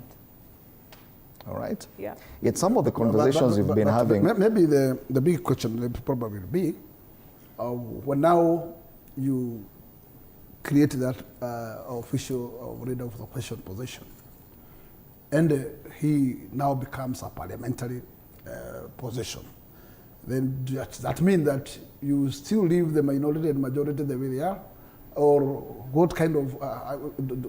that would affect the functions of Parliament. We are not going to touch that structure. Probably the most contentious would be the functions of Parliament. No, you won't touch. When you read the NADCO report, they were not touching. All right. They retained the majority and minority structures. I think it's a position, yes. What needs to be asked is the role he plays. The Prime Minister? No, the opposition leader. Because you see, in a presidential system, we don't have that. That's a very interesting thing. Yes. And I don't know why Kenyans are pushing for it. Change and go back to a parliamentary system. All right. And then put in a... That's why it's easier to get a prime minister than even this. And it is obvious and rather clear that it is a fact. We are yet to successfully amend this constitution. So we still do not know what works, what doesn't. You even fear. It's like we fear amending it. I guess we'll have to wait and see. As we come to the close, as you make your final comments, and I'd said we'll talk about this briefly. You've seen the tiff between Kenya Power Company and the Nairobi City Council. And now because you're both from the city as members of Parliament, probably as you make your final comments, comment on that. Is it politics? What is it that a county managed by senior politicians would decide to go on such a move in a very straightforward deal with a service provider, that you go dump? Let me say that, in fact, we should live on a path of leadership that is totally out of drama. We had former Governor Sonko, and we were used to various number of such kind of drama was normal. But you couldn't expect Sakaja to be of the same nature to get low to that level, because what KPLC is demanding is a service provider, and actually they have disconnected power because you have not paid, and probably they have given you enough time to pay your bills. You have not. Instead of negotiating, then you are doing the opposite, and you want to tarnish them by dumping what we call waste at their doorsteps. To me, that is totally out of order. Totally out of order. Okay. And I would ask Sakanja, with the high ranking or respect that you are given by Nairobians, just send your team and remove that waste there.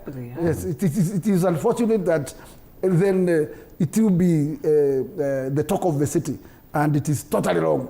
That reduces completely your level of integrity. All right. What's your take on that, Brother Melachi, as you make your final comment? It was very unfortunate. And for me, I'll tell them, as much as I always say we support Governor to do the right thing for Nairobi, you don't need to do that. The team that did that, I hope they've removed the garbage. There are many ways of you'd have shut down the water. They did that already. Yeah, they shut down the water and the sewerage. That would have been just okay, safe. Shut down the water, go to all their houses where they have stuff, shut. But to bring garbage... But you can only shut if they have bills. And anyway, if why they have no bills, how do you shut? No, the question is, why are you shutting each other? You need each other. KPLC needs Nairobi. Yes, Nairobi needs KPLC. Because the governor can decide to bring all solar poles for his lights, and he will come out of your grid. Then have you gained? And he will decide anything you put in, you pay. So have you gained? No. Okay, now Nairobi, you cannot go on all solar. You will need the resources we don't have at the moment. And then it is important for all of them, and not governor, it is his team. If there is a bill, pay a bill, or come into an agreement and say, we can be paying this every month as we clear the old bill. So you make sure you are correct at the top, but these other ones, you have an agreement of how to just pay as you move, or agree to cancel from each bills. Yeah, you have our bill this amount, you have our rates on this amount, you have this, let's clear our power through that. All right. Have an agreement and clear. It's as simple as that. But now to put garbage was not right. It was not right. Well, the front page As of the we People want Daily. garbage out of town, not inside the town, Jameni. Well, it's a style of politics that But then we as have I in end Kenya. also Yes. in Dimoli, I just want to say this. You see, everyone speaks of numbers. Let me tell you, these numbers are going to be very strange numbers. So any community trying to feel you are higher than the other, not after the census we had. Trust me, you'll be so shocked how these numbers are. But the most important thing I've learned in politics, there's the politics of up there. And through Ruto, I learned there's a politics you sit down now and think through how those numbers work. So even if you look at these numbers and say this, never ignore those numbers Baba have had, you have had, because when they come together, they are also serious numbers. The most important thing is who will play well on the table to ensure he has the right strategy to bring out those numbers. Okay. And pray to Kenyans that they will not be fatigued. Both sides, they are fatigued, very fatigued.